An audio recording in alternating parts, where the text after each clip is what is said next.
Hi hello నమస్తే welcome to sauce TV నేను మీ Shiva Johnny master. So ఈ పేరు తెలియని వాళ్ళు ఉండరు. సో ద బెస్ట్ కొరియోగ్రాఫర్ అనే ఒక టాప్ 10 లిస్ట్ తీస్తే అందులో ఖచ్చితంగా జానీ మాస్టర్ గారి పేరు ఉంటుందన్నమాట. సో అంత మంచి డాన్సర్ అండ్ అలానే అంత మంచి వ్యక్తి అన్నటువంటి ఒక మంచి పేరు అయితే జానీ మాస్టర్ గారికి ఉంది.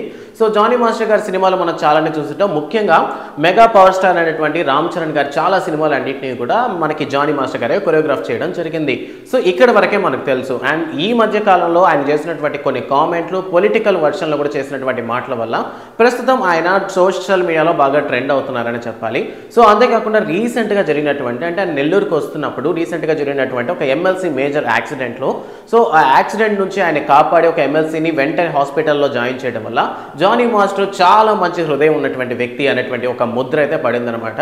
సో బేసికల్గా జానీ మాస్టర్ గారి గురించి మనకు తెలియని కొన్ని విషయాలు అంటే ఈయన ఒక పెద్ద కొరియోగ్రాఫర్ అనే విషయం మనకు తెలుసు. బట్ బిఫోర్ కొరియోగ్రాఫర్ అవ్వకముందు జానీ మాస్టర్ ఎవరు అనేటువంటి విషయాన్ని ఆయన అడిగినప్పుడు ఆయన చెప్పినటువంటి సమాధానాలు ఏంటంటే సో ఆయన పుట్టి పెరిగిందంతా కూడా నెల్లూరులోనే అనమాట. సో నెల్లూరు జిల్లాకు చెందినటువంటి జానీ మాస్టర్ సో రీసెంట్ టైమ్స్లో అంటే ఒక ఇంటర్వ్యూ పర్పస్ కావచ్చు సో కొంతమంది విలేకరులు అడిగినటువంటి ప్రశ్నకి మీరు అసలు ఏం చేసేవాళ్ళని అడిగినప్పుడు ఆయన చెప్పారనమాట, మా నాన్నగారు ఒక లారీ డ్రైవర్.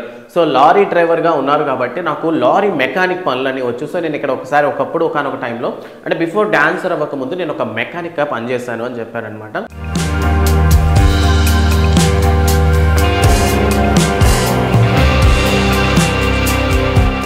సో అంతేకాకుండా నేను ఒక బేల్దారి పనిచేశాను, చేతికి దొరికినంటే బతకటానికి ఎన్ని ప్రయత్నాలు చేయాలో అన్ని ప్రయత్నాలు చేశాను అని చెప్పారు. బట్ అందులో ప్రత్యేకంగా నాకు కాస్త వియర్డ్గా అనిపించినటువంటి విషయం ఏంటంటే జానీ మాస్టర్ కాటి కాపరిగా కూడా పనిచేశారంట. సో కాటి కాపరిగా పనిచేశారంట. సో ఆ టైంలో చనిపోయినప్పుడు అంటే ఎవరైతే కాలుస్తారో అప్పుడు మధ్య మధ్యలో శవాలు వేస్తాయి కదా, సో ఆ శవాల్ని నేను కర్రలతో కొట్టేవాడిని అని చెప్పారనమాట జానీ మాస్టర్. అండ్ అలా కొట్టినందుకు ఆయనకి 2 నుంచి 3 రూపాయలు అయితే ఇచ్చేవాళ్ళంట. సో ఇంత ఎత్తుకు ఎదిగినా సరే ఇప్పటికీ ఆయన చేసినటువంటి పనిని కానీ లేదా దానికి సపోర్ట్ చేసినటువంటి సిచ్యువేషన్స్ అన్నింటినీ కూడా మర్చిపోకుండా ప్రతి విషయాన్ని చాలా ఓపెన్గా చెప్పారు Jani master. Just really great అని అనిపించింది. సో అంతేకాకుండా మనకి తెలుసు ఆల్రెడీ ఏంటంటే పవన్ కళ్యాణ్ గారు అంటే జానీ మాస్టర్ గారికి ప్రాణం అని తెలుసు. సో పొలిటికల్గా కూడా జనసేన పార్టీకి సపోర్ట్ చేస్తున్నారు. సో జనసేన పార్టీ ఆయనకి టికెట్ ఇస్తుందా లేదా అనేటువంటి విషయాన్ని సో పార్టీ అధికారికంగా అంటే అఫీషియల్గా ఏమైనా అనౌన్స్ చేస్తే బాగుంటుంది అని జానీ మాస్టర్ గారు కామెంట్లు చేయడం జరిగింది. అండ్ అంతేకాకుండా ఏపీ పాలిటిక్స్కి సంబంధించినంత వరకు కొన్ని కామెంట్స్ చేయటం వల్ల ప్రస్తుతానికి జానీ మాస్టర్ గారి పేరు అయితే బాగా వైరల్ అవుతుందని చెప్పాలి.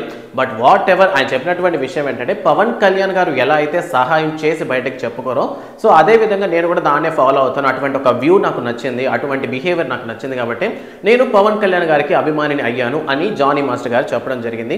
సో మీరేమంటారు అంటే జానీ మాస్టర్ గారు పొలిటికల్ వర్షన్గా పక్కన పెడితే జానీ మాస్టర్ మీద మీకున్నటువంటి ఒపీనియన్ ఏంటో కామెంట్ సెక్షన్లో మెన్షన్ చేయండి. సో మా ఉద్దేశం ఏంటంటే మా నెల్లూరులో ఉన్నటువంటి ఒక మంచి సెలబ్రిటీ కాబట్టి నేను ఈరోజు ఈ వీడియో తీస్తున్నాను. ఇన్ కేస్ ఈ వీడియో చూస్తున్న వాళ్ళు ఎవరైనా ఉంటే మీ ఊర్లో ఉన్నటువంటి ద గ్రేట్ సెలబ్రిటీ ఎవరు అనేటటువంటి విషయాన్ని కామెంట్ సెక్షన్లో మెన్షన్ చేయండి. సో వీలైతే వాళ్ళకి సంబంధించినటువంటి వీడియోలు చేయడానికి మేము ట్రై చేస్తాం. And don't forget to subscribe sauce TV. Thanks for watching.